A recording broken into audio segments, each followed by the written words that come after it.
This is In Conversation, the podcast of Banyan Books and Sound.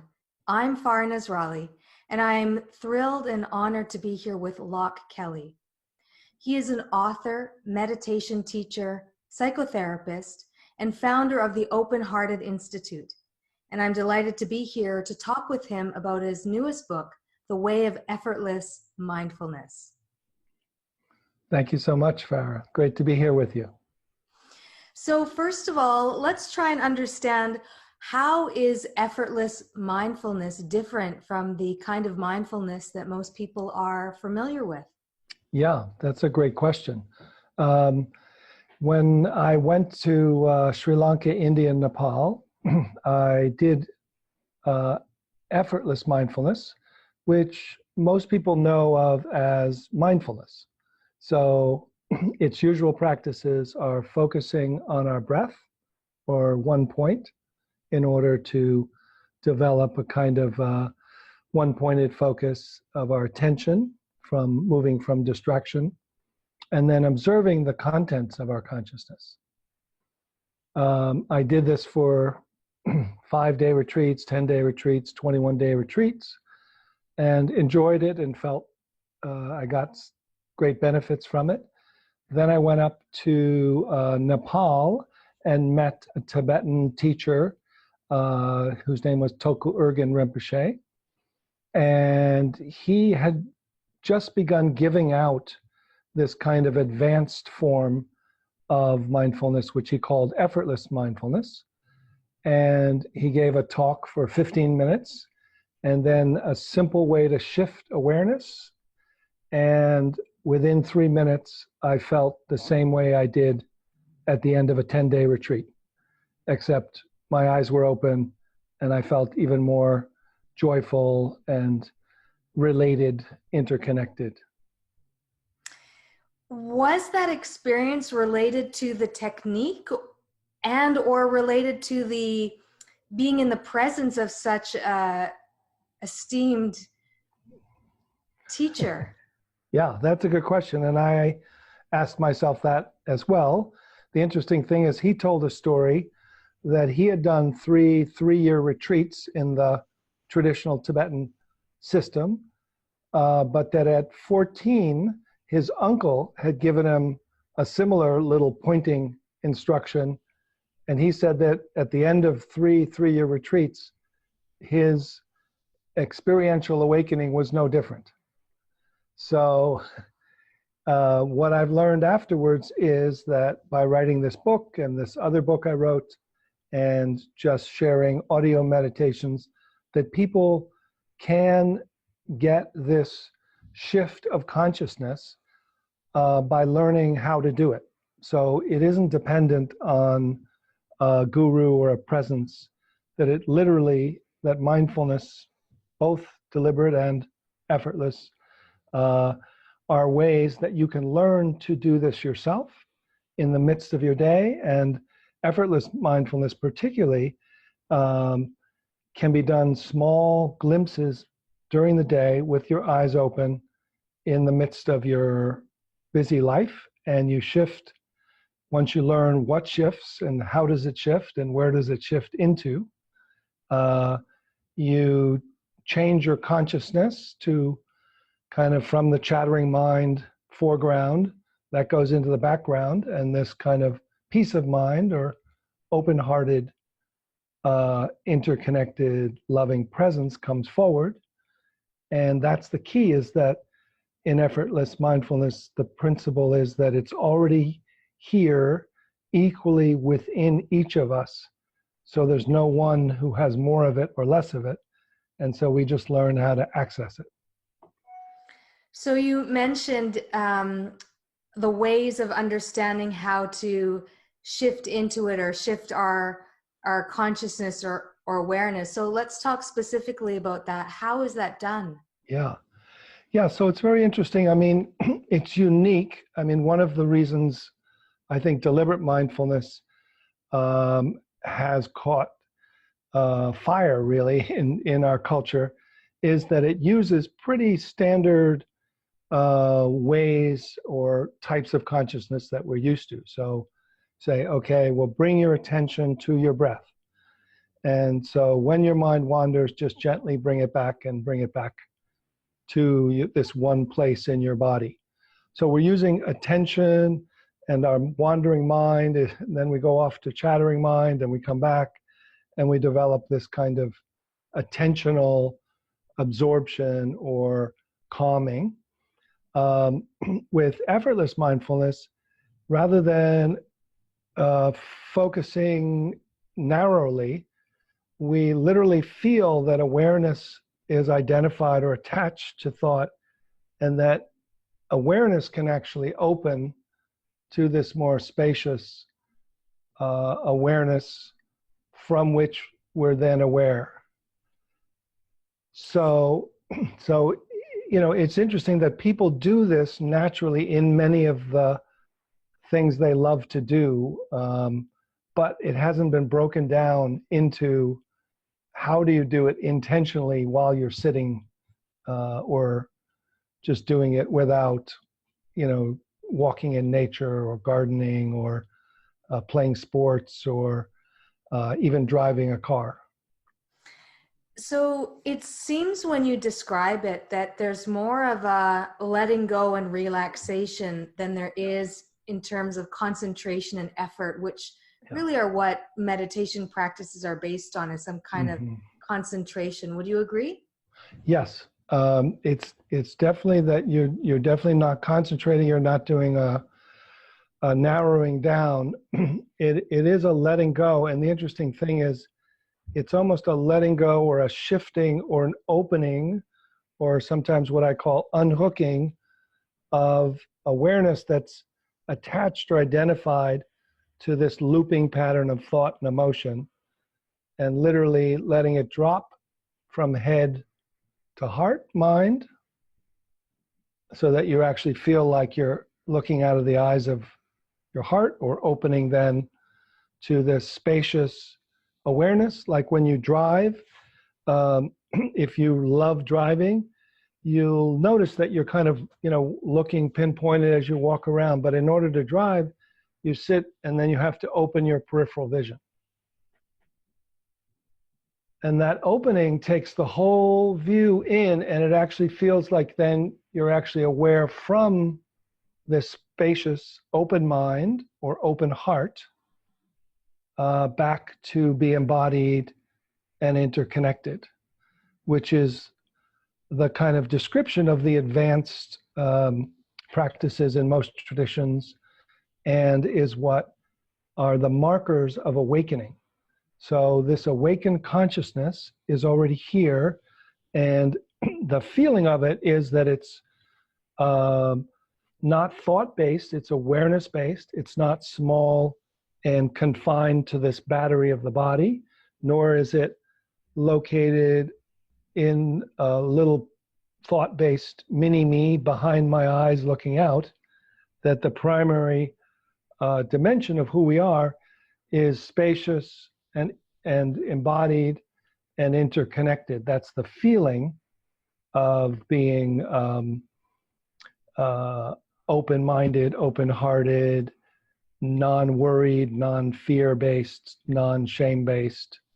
And when you learn to actually just shift what I call local awareness, which is kind of a focusing type of awareness that's not attention, but you can literally feel it moving, opening, and returning home to this spacious view, this kind of open, interconnected presence.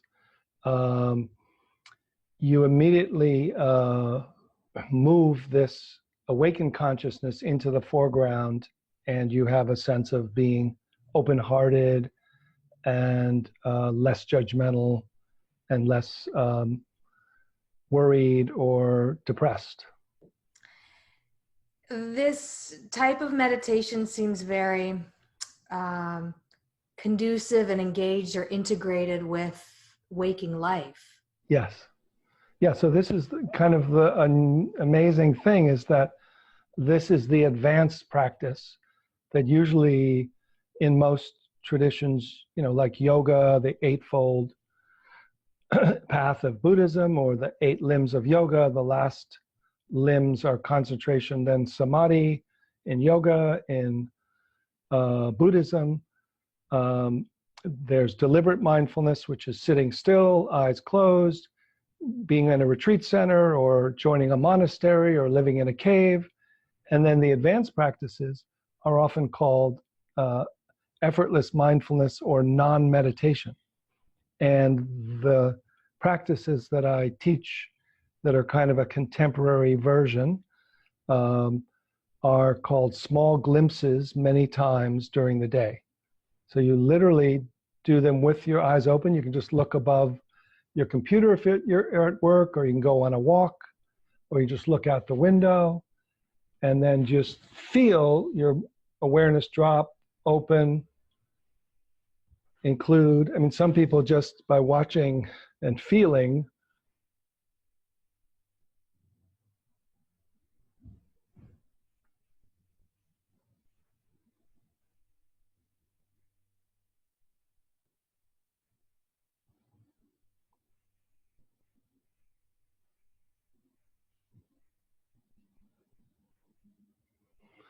that you can literally drop your consciousness, and you're really, it's what is moving is this is an awareness that can navigate your own consciousness. And when you get a feel for it, it's like, oh, why didn't I know that? And most people actually do it when they're doing their favorite things, like walking in nature. They'll, start walking with a goal or purpose, and then they'll just like look around, and then they'll just open. And then they're out of their chattering mind. They're in a kind of interconnected feeling of the trees and a kind of relief. And then literally there's this flow state that has been studied in psychology, which is actually the optimal functioning state, whose qualities are not going and creating an ego, of feeling interconnected with everything around us, a feeling of joy or bliss, a sense of functioning without needing to reference thought, just kind of knowing something by heart, and then responding like somebody playing in an orchestra, playing a musical instrument. They just let go, and all of a sudden they're in a flow. They feel the orchestra, they feel the music, which is technical, but they're not thinking about it. And so this becomes kind of this open-hearted version of awakened living that when I studied with these masters, they kind of all had the same principles, but they were missing certain gaps of teaching for Westerners. And then they often wouldn't give the kind of final teachings unless you kind of join the club and but then there started to be a group of teachers giving this out, saying it's almost necessary because of what's happening in culture that we all begin to wake up regardless of where we are in our lives. So you've mentioned the term open-heartedness, and mentioned specifically the reference in the world that we live in today. Mm-hmm. How do those qualities of open-heartedness find their way into action that's really helpful for the planet and the people and all people and all the ways that people are suffering? Yeah. So this is the amazing thing is it's many of us are very sensitive beings, and we're trying to live from this small ego center, or I think therefore I am. And in some ways, my experience is we can't really live a fully intimate human life of compassion from an ego center. It's almost necessary to shift into the next operating system, which is fortunately already installed, called awakened or open-hearted awareness. And so when we shift into that, and then look through these eyes of the heart, we see how we're connected with everyone. And we also feel this support of this greater capacity to act and be motivated, not from fear and not from anger, but now from love and just feeling like, oh, let's do something. Let's do the part of it that I can do well, and let's gather with others, and we can all work together. And you don't feel overwhelmed, but you don't feel like you have to, be the one who saves the world, but you feel right-sized and motivated from love.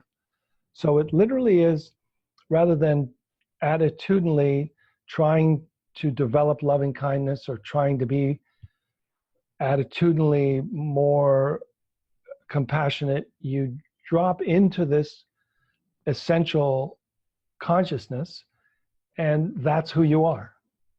That's who you've been. That's what's underneath all the attempt to, to be polarized into, I got to do it this way. No, I got to do it that way. What's wrong with this? I got to do, stop doing this, start doing that. Just drop out of that. And then there's this natural, compassionate activity that flows from there. Do you think that it's just a matter of time that as more people are able to attune to that natural state of being, that our world will reflect that and our reality will be that? Mm-hmm. Or is this realm fundamentally a realm of suffering and duality? Yeah, I mean, I think that's the thing, is that within this realm that's relatively suffering, there is this dimension of already accepting and compassionate activity that doesn't deny that things are a mess, or that things, don't always go well, or that there's conflict, but there's a kind of an okayness or a well-being and a love. It's like a bigger view that doesn't deny the relative. It's not escaping into a spiritual bypass. It's really transcending in order to include. And then there's just, a willingness to kind of feel the support of the bigger universe and act locally, in a way that I think if we can feel this, it will be one of the pieces of the pie that's necessary for our planet to survive and for our evolution to continue forward. Well, that's positive and inspiring and hopeful. Yeah. Yes. Now, you've been teaching this to many, many students for a long time. Yeah. Are there any pitfalls or problems or challenges that come up for serious students or longtime practitioners, or once you learn it, is it smooth sailing? Yeah. So, the initial, because it's so, in some ways it's so simple, but it's not easy, because it's like, what? And then once you do it, you can get a glimpse. And so with an hour and a half meeting, 8 out of 10 people usually will get a glimpse of awakening. And then people are speaking from there, like Lao Tzu is in the corner and Kuan Yin is, speaking and, just talking from their heart about what's true. But then the first operating system, the conditioning from survival and the conditioning from culture and the conditioning from psychological trauma are so strong, and that habit of defending and trying to make sense comes back, which with much more support from your neurology and cultural support. So that's really the main obstacle, is just the power to return to that consciousness, which is just feels like, well, I'm just trying to do the best I can. What was that I did, yesterday that made me feel like I was awake? Oh yeah, well, maybe I'll do that tomorrow. And so it's kind of that um, getting back on the hamster wheel, feeling the usual sense of self that feels like, well, I'm trying to do the best I can, and and it isn't willing to go through the process of just these small glimpses many times, that it's like a developmental stage. I feel like awakening is the next natural stage of human development, like going from adolescence to young adulthood. It takes some time, but it's done. It can be done in the middle of your life, with some simple tools. So, I mean, I think that's the main obstacle, is it's culturally new, and that it's the strength of the conditioning is such that it takes a real willingness to stay with it. Mm-hmm. So that would be one of the important ingredients in succeeding, is just a willingness and commitment to practicing the small glimpses many times. Mm-hmm. Yes. Yeah. I think that's, and I think that's what will make the cultural difference is once there's enough people that are starting to say, oh my God, you can't believe what my life was this way. And I can see it with my students now and other colleagues who teach in a similar way, that there's groups of people that are just starting to say, wow, my life was this way, and now I'm in this flow, and synchronicities happening. And even when bad things happen, I just had somebody today who said her business, she had to go fly down because of business she had started. It was a new director. The whole thing fell apart. And she's just, you know what? I just didn't get that angry. I was like, I started this group meeting and we built our team and I lost money, but I was different. And I felt like, okay, well, let's just start all together. Let's all see what we can do. This happened. It's unfortunate, but, and she said the spirit of the practice led her to really lead from this open-heartedness. So as you were describing that scenario, I was thinking, so it doesn't necessarily mean that there aren't challenges or problems or difficult things that we face. There's just a different awareness that guides us through that, and that is present in that, among the vicissitudes and change in life. Is that right? Yes, absolutely. It's really it's a shift. This is the thing. It is a shift of levels of mind from thought-based knowing to kind of awareness-based flow. And it's a shift of identity from small, separate sense of self, thought-based, little mini me, I think, therefore I am, to this open-hearted wisdom mind, heart mind, that is a bigger sense of self with a capital S, that feels embodied, but feels that embodiment is kind of being within your body and connected to everybody.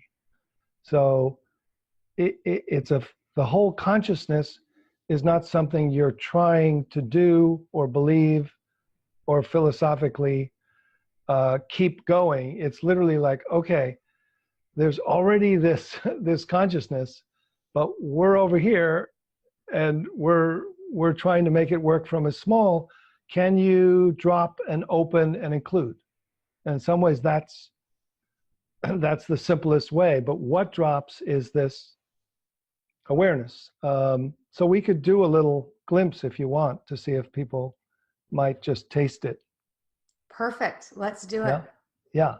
So again, it's, often when I do this for seminars, I do, like an evening or weekend or a 5-day retreat.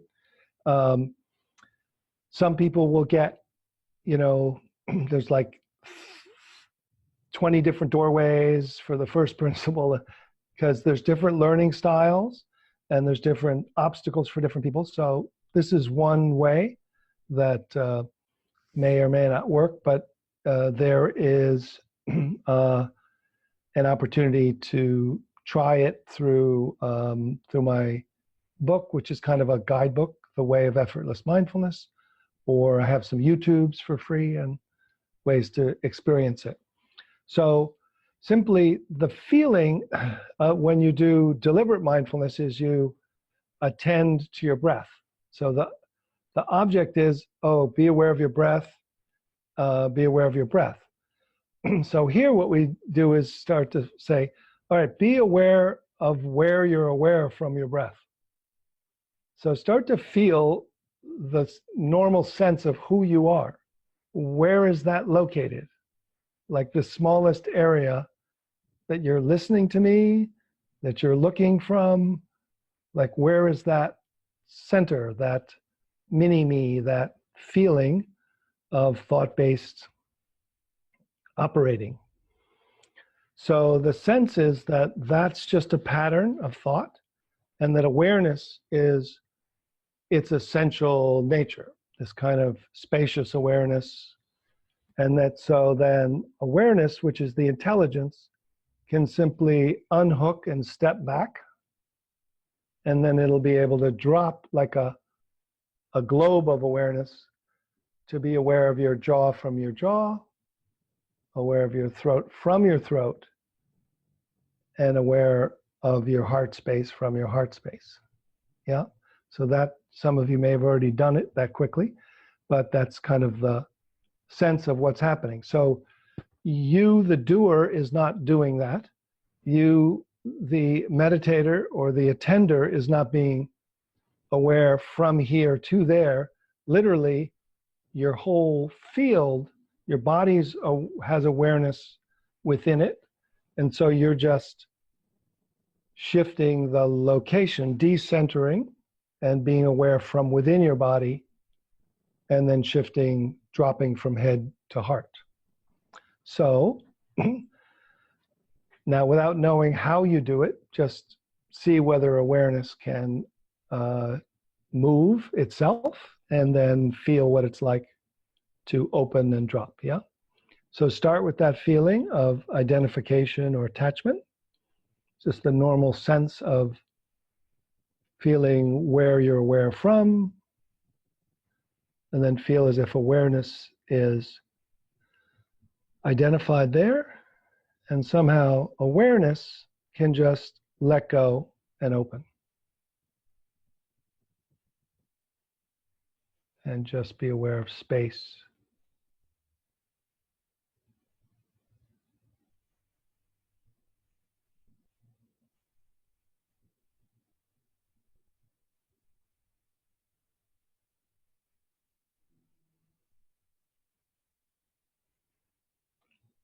And just from this open space, notice that open space can know both from outside, and it can also drop and know your jaw and your smile directly from your jaw and smile. So it's like a globe of awareness that's dropped.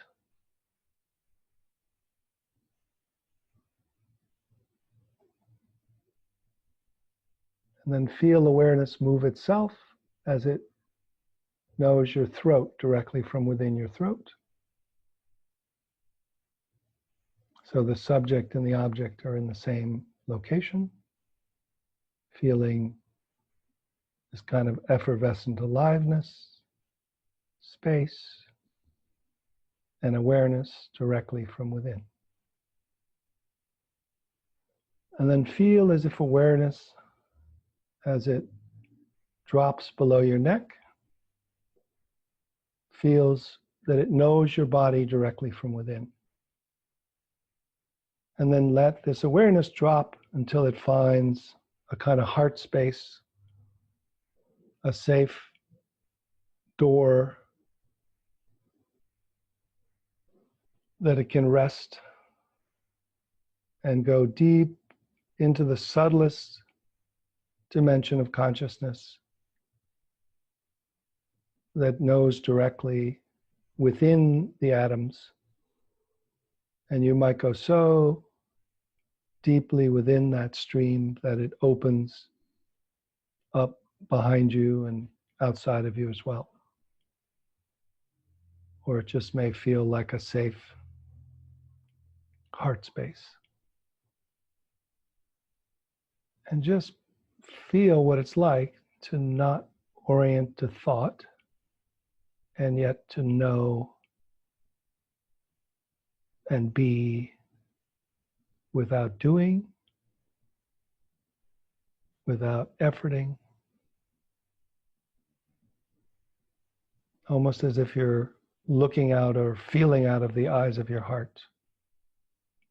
And as if that heart space opens up back behind you until it finds that awareness has your back.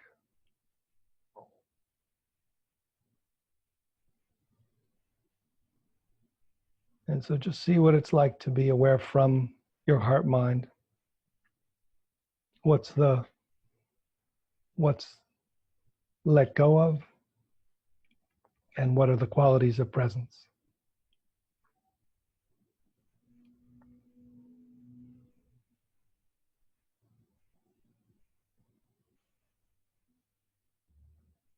And so you could continue to do this on your own a little bit later. You can rewind this and hang out, what I call marinate rather than meditate. Let your body and your presence marinate in this awareness-based knowing, this open-hearted, loving presence. And then I suppose when we take that presence with eyes open into our activities, there's a different quality that comes forth in whatever we're doing, whether it's cleaning or interacting or gardening or emailing. Yeah, it's like a different you. It's like the you that you know when you've been at your best in your life, when you've been with friends, when you've been in nature, when you've been free. Or sometimes I say, it's like, people say like, oh, it's like when I was a kid and waking up on the first day of summer vacation. It's like this, oh my God, I can do anything and I don't have to worry and struggle, and yet, it's all possible. So it really is a shift of identity, a shift of your consciousness into something that's like the hidden jewel. It's like a gift, something that's already installed that is hidden within us, that all we have to do is find out how to access it. And so that's kind of the unusual thing that people will have to play with to feel, but literally it's that only awareness can know this awareness experientially and directly. So we've been trying to know it with thought, with will, with effort, with attention, with our best devotion, or even letting go, but not knowing what we're letting go of or what we're letting go into. And once we just feel these simple, like re-engineering of our practices into, oh, that's what's letting go. Oh, that's what it's letting go into. Oh my God, it's right here. It just opens up into what we've always been seeking. It reminds me of the classical definition of nirvana, which is cessation. Mm-hmm. Yes. Yeah. Like the feeling when everything stops, or is the feeling that's already there when something isn't there anymore. So our I think, as you talk about it, our thought mind that we're operating from.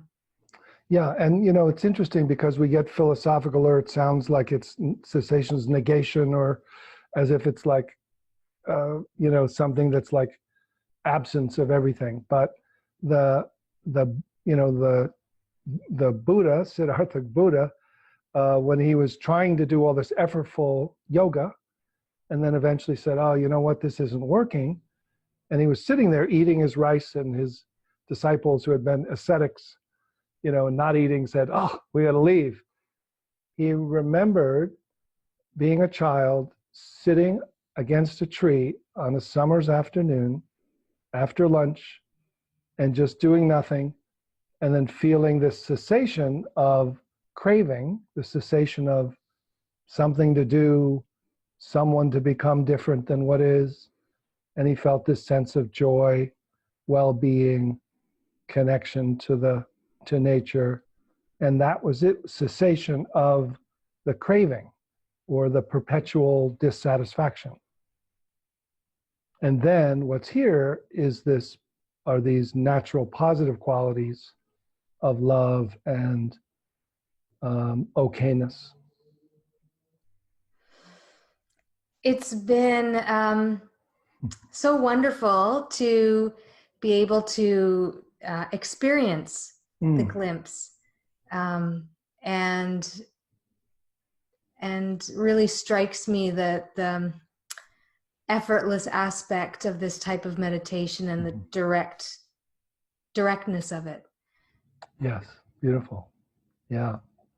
There's the book I wrote, it's kind of almost a fool's project in that I'm writing about that which can't be written about, that's beyond words, but it's an attempt to create more of a guidebook to kind of say what it's not, and how to look and where to look and what to look for. And then it's a series of glimpse practices that go through kind of the shifts of level of mind and kind of navigate the different places you can get caught in being too spaced out, and being too blissed in being caught in what I call the witness protection program, which is kind of disembodied witness.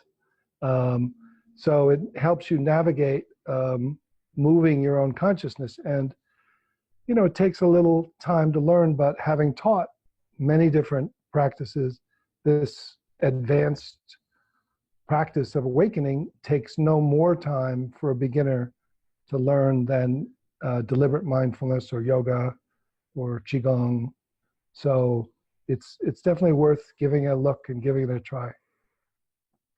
And that's called The Way of Effortless Mindfulness. Yeah.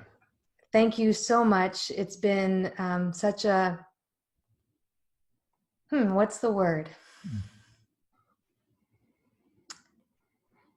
So pleasurably spacious to be with you and experience what you teach and what you offer. And I hope that it will inspire others to know themselves. Yes. Thank you so much. Yes, I feel your spaciousness too. Thank you so much. Thank you, Farah.